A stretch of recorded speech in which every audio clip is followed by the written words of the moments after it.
World's biggest shipping route, Suez Canal. The oil and petroleum products passing through this route has fallen down to 50%. Now the alternate route for such a route is from the Cape of Good Hope, which is lengthy and time consuming, hence traveling extra 6,000 nautical miles and delivery time being delayed to 3 to 4 weeks, and hence the increase in the oil prices all over the world. But taking the fact that India's prices are not being affected, it's because of the oil being transported from Russian-based ships. These ships are not attacked. And the most of the container vessels that you see are diverted through southern Africa.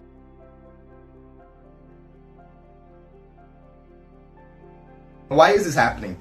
It's because of the rebels causing these attacks, and they are called Houthi rebels. We need to understand why are the Houthis attacking these merchant vessels. They do this because of Israel. Actions towards Gaza and these are supported by Iran, and these are the rebels from Yemen. They attack these vessels because they get leverage over Israel and their alliances.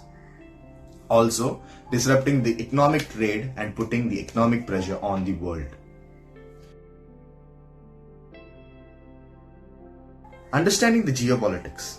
Now, before understanding what is actually happening, we need to understand the geopolitics of the world.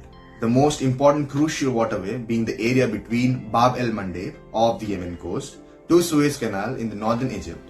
This area focuses 12% of worldwide trade and 30% of global container traffic.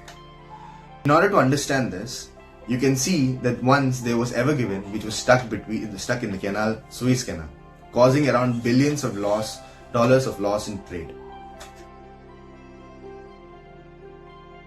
When will these actions of attacks end? Houthi stated that these attacks will only stop if Israel permits the food and supplies to be transported to Gaza, maybe being a part of these forces to control northern Yemen. Also, can be that Houthis are trying to gain advantage over Saudi Arabia and UAE. Now, who are Houthis? Started when the leader of Houthis, Hussein al-Houthi, started a religious reviving movement called Believing Youth for a Shia Muslim group called Zaydis. Now, Zaydis ruled Yemen for a long time but lost power in 1962. The goal was to represent Zaydis and resist radical Sunni ideas. Who is Saleh and why is the role very important in this? The inaugural president of Yemen, Ali Abdullah Saleh, initially backed the movement of Believing Youth and the person responsible for 1990 merger of North and South Yemen. Because of the rising fame and the criticism posed by the movement towards the government, became a threat to Saleh as well. Now later in the time, Saleh supported US in the invasion of Iraq, for which most of the Yemenis were against for. Protests started and the public discontent happened. And then again, in September 2004, Yemenis forces got rid of al-Houthi. But these followers kept going. When Arab Spring protests happened in 2011 and captured the northern province of Sada and demanded that let government be stopped, and to this, the response of Saleh was putting Hadi in power. But they rejected this and continued to take over the parts of capital and Sana'a and the presidential palace in 2015. What were some responses that we get to see? Hadi ran away to Saudi Arabia and started a war against Houthis in 2015. The war lasted for years together.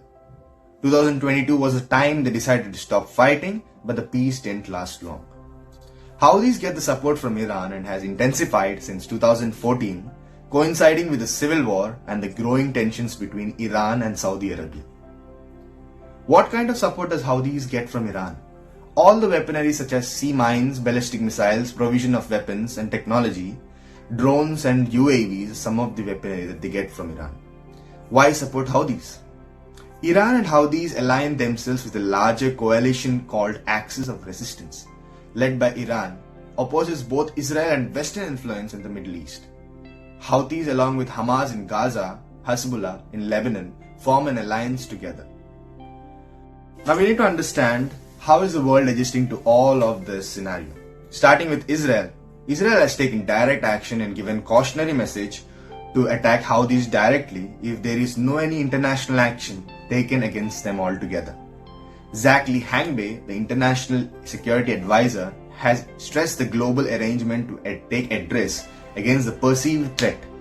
This doesn't only affect the region's shipping but also the world economy. US introduced the coalition of 10 nations addressing the threat posed by Houthi missile attacks and drone attacks on the ships in the Red Sea. The multinational initiative includes countries like Britain, Bahrain, France, and Italy. What is the endpoint of all this? Well, the goal is to make these vital areas of maritime free from rebels and attacks that threaten the shipping lines and affect the economy. Well guys, thanks for watching this video. It helps me a lot if you guys make sure to comment and tell me which other videos that I need to post up. And I did post 2 other videos. It would be very helpful if you can go and watch them as well. Thank you, and you all guys have a good day.